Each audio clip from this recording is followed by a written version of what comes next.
ఓం శ్రీమాత్రే నమః ఛానల్లోకి స్వాగతం అండి. ఆహా! ఎంత గొప్ప అదృష్టం మీనరాశి వారిది. పౌర్ణమి తర్వాత మీ తలరాత మారబోతోంది.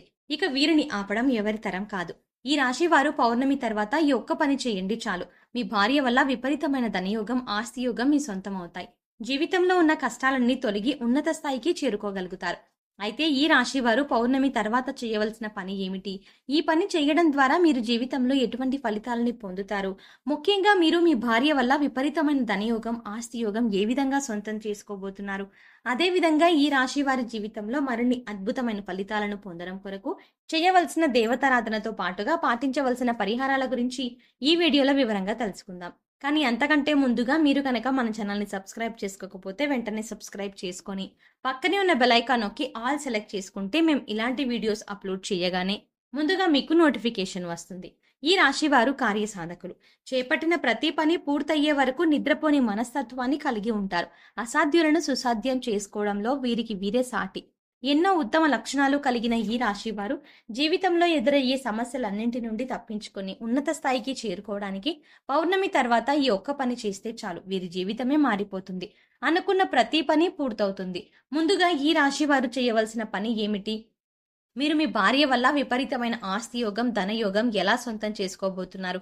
అలాగే ఈ సమయంలో వీరు జీవితంలో ఎటువంటి పరిస్థితులను ఎదుర్కోబోతున్నారు అనే విషయాన్ని గురించి చూసుకున్నట్లయితే వీరికి ఈ సమయం ఎంతగానో కలిసి వస్తుంది.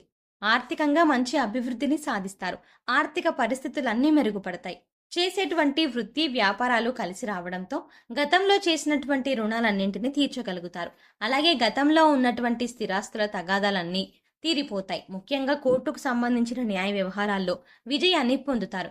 నూతన వాహనాలను, స్థలాలను, బంగారు ఆభరణాలని కొంటారు. అలాగే భవిష్యత్తు అవసరాల కొరకు ధనాన్ని పొదుపు చేయడానికి ప్రయత్నిస్తారు. అయితే ఈ సమయంలో వీరికి ఖర్చు మాత్రం అధికంగా ఉంటుంది. కాబట్టి ఖర్చు విషయంలో కాస్త జాగ్రత్త పాటించవలసి ఉంటుంది.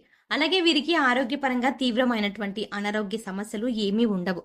కానీ చిన్నపాటి అనారోగ్య సమస్యల వల్ల కొద్దిగా ఇబ్బంది కలిగే అవకాశం ఉంది. కాబట్టి ఆరోగ్యంపై తగిన శ్రద్ధను తీసుకోవాల్సి ఉంటుంది. ముఖ్యంగా నిరంతరం తీవ్రమైనటువంటి ఆలోచనలతో మానసిక ప్రశాంతత కోల్పోవడం, ఒత్తిడి, ఆందోళన పెరగడం వంటి సమస్యలు తరచుగా ఎదురవుతాయి. కాబట్టి మనసును ప్రశాంతంగా ఉంచుకోవడం కోసం ప్రతిరోజు వ్యాయామం, మెడిటేషన్ చేయాలి. అలాగే ఆహార నియమాలను పాటిస్తూ పౌష్టికాహారాన్ని తీసుకోవడం ద్వారా ఆరోగ్య పరిస్థితులు అనుకూలంగా ఉంటాయి. అలాగే ఈ సమయంలో కుటుంబ సభ్యుల యొక్క ఆరోగ్య విషయంలో మాత్రం వీరు చాలా అప్రమత్తంగా ఉండాలి. లేదంటే కాస్త ఇబ్బందులను ఎదుర్కొనే అవకాశం ఉంది. ముఖ్యంగా చర్మకు సంబంధించిన సమస్యల వల్ల కుటుంబ సభ్యులు విపరీతంగా ఇబ్బందికి గురయ్యే అవకాశం ఉంది. కాబట్టి తగిన జాగ్రత్తలను తీసుకోవడం మంచిది. వీలైతే డాక్టర్ను సంప్రదించి తగిన సలహాలను, సూచనలను పాటించడం ద్వారా కుటుంబ సభ్యుల యొక్క ఆరోగ్య పరిస్థితులను మెరుగుపరుచుకోగలుగుతారు. ఇక వీరికి వృత్తిపరంగా చూసుకున్నట్లయితే ఈ సమయం అద్భుతంగా ఉంటుంది. చేతి వృత్తుల వారికి ఆదాయ మార్గాలు పెరుగుతాయి. శ్రమకు తగిన ఫలితాన్ని పొందుతారు. అలాగే ఉద్యోగస్తులు ఎన్నో శుభ ఫలితాలని పొందుతారు. చేసేటువంటి ఉద్యోగంలో మంచి గుర్తింపు లభిస్తుంది. పై అధికారుల నుండి ప్రశంసలను అందుకుంటారు. ఆరోగ్యపరంగా సహా ఉద్యోగుల సహకారం లభిస్తుంది. ముఖ్యంగా ఈ సమయంలో ఎవరైతే ఉద్యోగపరంగా అసంతృప్తిని కలిగి ఉంటారో వారికి ఉద్యోగంలో మంచి మార్పులు వస్తాయి. మీరు ఆశించినటువంటి ప్రమోషన్లను, ఇంక్రిమెంట్లు పొందుతారు. ముఖ్యంగా ఈ సమయంలో ఉద్యోగస్తులకు స్థానచలనం తప్పదు. అలాగే ఎవరైతే నిరుద్యోగులు ఉద్యోగాల కోసం ప్రయత్నిస్తున్నారో వారు అటెండ్ అయిన ఇంటర్వ్యూలో ఖచ్చితంగా సెలెక్ట్ అవుతారు. అలాగే విదేశాల్లో ఉద్యోగ అవకాశాల కోసం ప్రయత్నిస్తున్న వారికి కూడా ఈ సమయం కలిసి వస్తుంది. వారు ఆశించినటువంటి ఉద్యోగాన్ని పొందగలుగుతారు. అలాగే ఈ రాశి వారికి చేస్తున్నటువంటి వ్యాపారాలు కలిసి వస్తాయి. వ్యాపారపరంగా ఊహించిన రీతిలో లాభాలని పొందుతారు. ముఖ్యంగా ఈ సమయం నూతన వ్యాపారాలను ప్రారంభించడానికి, కొత్త పెట్టుబడులు పెట్టడానికి అనుకూలంగా ఉంటుంది. అలాగే భాగస్వామ్య వ్యాపారాలు కూడా కలిసి వస్తాయి. అయితే ఏదైనా సంస్థలో భారీగా ఇన్వెస్ట్ చేసే ముందు, అధిక మొత్తంలో పెట్టుబడి పెట్టే ముందు చిన్నపాటి జాగ్రత్త వహించడం మంచిది. అలాగే రియల్ ఎస్టేట్ రంగంలో ఉన్న వారికి ఈ సమయం కలిసి వస్తుంది. అధిక లాభాలని పొందుతారు. ముఖ్యంగా ఈ సమయంలో వీరికి పెట్టుబడులకు ఎటువంటి లోటు ఉండదు. అలాగే వ్యాపారాలను విదేశాలకు విస్తరించాలన్న ప్రయత్నాలు ఫలిస్తాయి. ఈ రాశి వారికి విద్యాపరంగా అద్భుతంగా ఉంటుంది. విద్యార్థులు ఉత్తమ ఫలితాలు పొందుతారు. ముఖ్యంగా పోటీ పరీక్షల్లో పాల్గొనేవారు ఆశించిన ఫలితాన్ని పొందగలుగుతారు. అలాగే వైద్య రంగం, సాంకేతిక రంగంలో ఉన్నవారికి ఈ సమయం అద్భుతంగా ఉంటుంది. మీ ప్రతిభ వెలుగులోకి వస్తుంది. అలాగే రాజకీయ నాయకులు సంఘంలో మంచి పేరు ప్రఖ్యాతలని సంపాదించుకోగలుగుతారు. క్రీడాకారులు, కళాకారులు అనుకున్న గమ్యాలను చేరుకోగలుగుతారు. అలాగే వ్యవసాయదారులకు, కార్మికులకు, చిన్న చిన్న వృత్తుల వారికి కూడా ఈ సమయం కలిసి వస్తుంది. ఆదాయ మార్గాలు పెరుగుతాయి.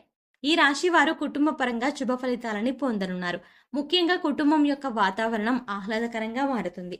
శుభ కార్యాలలో పాల్గొంటారు. అలాగే ఈ సమయంలో వీరు కుటుంబ సభ్యులతో కలిసి అధికంగా ప్రయాణాలు చేసే అవకాశం ఉంది. అంతేకాకుండా ఈ ప్రయాణాల్లో విలాసవంతంగా ఆనందంగా గడుపుతారు. అయితే ప్రయాణాల విషయంలో తగిన జాగ్రత్తలను తీసుకోవడం మంచిది. ముఖ్యంగా వీరి వివాహ జీవితాన్ని గురించి చూసుకున్నట్లయితే గతంలో భార్యాభర్తల మధ్య ఉన్న అపార్థాలన్నీ కూడా ఈ సమయంలో తొలగిపోతాయి. మీ మధ్య బంధం మరింత బలపడుతుంది. అంతేకాకుండా మీ జీవిత భాగస్వామి కుటుంబ పరంగా, కెరియర్ పరంగా మీకు మంచి మద్దతును, సహకారాన్ని ఇస్తుంది. ముఖ్యంగా చెప్పాలంటే ఈ సమయంలో ఈ రాశి వారు చేయవలసిన ఒక్క పని ఏంటంటే వీరు వారి జీవిత భాగస్వామిని గౌరవించాలి. అప్పుడే మీకు మీ భార్య వల్ల విపరీతమైన ధనయోగం, ఆస్తి యోగం మీ సొంతం అవుతాయి. ముఖ్యంగా స్త్రీలను గౌరవించడం మన సాంప్రదాయం కాబట్టి ఈ రాశి వారు ఎవరైతే వారి భార్యను అధికంగా గౌరవించి ప్రేమిస్తారో వారి జీవితం ఆనందదాయకంగా మారుతుంది. అంతేకాకుండా మీ మధ్య ఏమైనా చిన్న చిన్న సమస్యలు ఉన్నా వాటన్నింటినీ కూర్చొని సామరస్యంగా మాట్లాడుకొని పరిష్కరించుకొని మీ బంధాన్ని మరింత బలపరచుకోవడం ద్వారా మీ జీవితం బంగారు బాటగా మారుతుంది. కష్టాన్ని అన్నీ కూడా తీరి ఉన్నత స్థాయికి చేరుకుంటారు. పౌర్ణమి తర్వాత ఈ యొక్క పని చేయడం ద్వారా ఈ రాశి వారి తలరాత మారిపోతోంది అనడంలో ఎటువంటి సందేహం లేదు. కాబట్టి మీరు మీ జీవిత భాగస్వామిని గౌరవించడం, ఆమె అభిప్రాయాలను తెలుసుకోవడం, సలహాలను పాటించడం వంటి పనులను ఖచ్చితంగా చేయాలి. ఈ ఒక్క పని చేయడం ద్వారా లక్ష్మీదేవి కృప మీపై కలిగి ఉన్నత స్థాయికి చేరుకోగలుగుతారు. అలాగే ఎప్పటి నుంచో వివాహ ప్రయత్నాలు చేస్తున్న వారికి ఈ సమయంలో వివాహ ప్రయత్నాలు కలిసి వస్తాయి. సంతాన పరంగా శుభవార్తలను వింటారు. మీనరాశి వారి జీవితంలో మరిన్ని అద్భుత ఫలితాలను పొందడం కొరకు చేయవలసిన దేవతారాధన గురించి చూసుకున్నట్లయితే వీరు ప్రతినిత్యం శివారాధన చేయాలి. అలాగే శనివారం రోజున నరసింహస్వామి దేవాలయాన్ని దర్శించి పసుపు రంగు పువ్వులను సమర్పించి బెల్లాన్ని నైవేద్యంగా పెట్టాలి. శుక్రవారం రోజున లక్ష్మీమాతకు శనగలను ప్రసాదంగా పెట్టి దుర్గా సప్తశతిని పారాయణం చేయాలి. అలాగే ప్రతినిత్యం సూర్య నమస్కారాలు చేయడం, ఆదిత్య హృదయం పాటించడం ద్వారా జీవితంలో మరిన్ని అద్భుత ఫలితాలు పొందగలుగుతారు. ఈ రాశి వారు గ్రహదోషాలు తొలగించుకోవడం కొరకు పాటించవలసిన పరిహారాల గురించి చూసుకున్నట్లయితే వీరు ప్రతిరోజు నవగ్రహ ప్రదక్షిణలు చేయాలి. శివాలయంలో ఉలువలను దానంగా ఇవ్వాలి. అలాగే శుక్రవారం రోజున సాధువులకు, సన్యాసులకు, నిరాశ్రయులకు, పేద పిల్లలకు అన్నదానం, వస్త్రదానం చేయడం ద్వారా శుభం కలుగుతుంది. అలాగే శనివారం రోజున శివునికి రుద్రాభిషేకం చేయించండి. గోమాతకు నానబెట్టిన కందులను, బెల్లాన్ని ఆహారంగా అందించండి. ముఖ్యంగా వీలైనంత వరకు సామాజిక సేవా కార్యక్రమాల్లో పాల్గొనండి. ఈ విధమైన పరిహారాలను పాటించడం ద్వారా జీవితంలో ఉన్న గ్రహ దోషాలన్నీ తొలగిపోయి అద్భుత యోగాన్ని పొందుతారు. సో చూసారు కదండి, పౌర్ణమి తర్వాత ఈ రాశి వారు చేయవలసిన పని ఏమిటి, మీరు మీ భార్య వల్ల విపరీతమైన ధనయోగం అలాగే ఆస్తి యోగాన్ని ఏ విధంగా సొంతం చేసుకోబోతున్నారు, అలాగే ఈ రాశి వారి జీవితంలో మరిన్ని అద్భుతమైన ఫలితాలను పొందడం కొరకు చేయవలసిన దేవతారాధనతో పాటుగా పాటించవలసిన పరిహారాల గురించి ఈ వీడియోలో వివరంగా తెలుసుకున్నాం కదా. ఈ వీడియో మీకు నచ్చినట్టయితే లైక్ చేయండి. మీ ఫ్రెండ్స్ అండ్ ఫ్యామిలీ మెంబర్స్లో ఎవరైనా మీనరాశి వారు ఉంటే ఈ వీడియోని వారితో షేర్ చేసుకోవడం మాత్రం మర్చిపోకండి. ఇప్పటి వరకు మీరు గనక మన ఛానల్ని సబ్స్క్రైబ్ చేసుకోకపోతే వెంటనే సబ్స్క్రైబ్ చేసుకొని పక్కనే వచ్చిన బెల్ ఐకాన్ నొక్కి ఆల్ సెలెక్ట్ చేసుకుంటే మేము ఇలాంటి వీడియోస్ అప్లోడ్ చేయగానే ముందుగా మీకు నోటిఫికేషన్ వస్తుంది. మరో చక్కటి వీడియోతో మళ్ళీ కలుద్దామండి.